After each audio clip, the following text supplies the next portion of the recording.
అందరికీ నమస్కారము. మనం ఇంటి ముందు కొంచెమైనా గ్రీనరీ ఉండాలని ఓ 4 షో చెట్లు పెట్టుకుంటాం. అలాగే అందులో 4 మిరప చెట్లు, తోటకూర, పాలకూర ఇలా అల్కగా మనము పెంచుకోగలిగినవి పెంచుకుంటేనైతే ఇంట్లో రోజు వాడకానికైతే ఎమర్జెన్సీగా పనికొస్తాయి అప్పటికప్పుడు.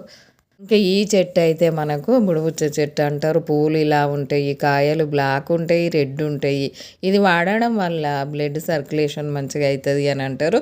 పచ్చడి చేసుకోవచ్చు, పప్పులు వేసుకోవచ్చు, కర్రీ వండుకోవచ్చు. ఈ ఆకైతే 4-5 సార్లు తెంపాము. ఇంకా చివరికి వచ్చేసింది. ఈ చెట్టు కట్ చేసేయాలి.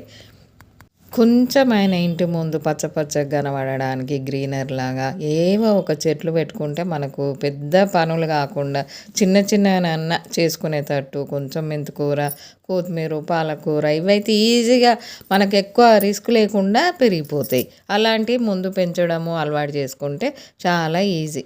ఎలాంటి మందులు లేకుండా కిచెన్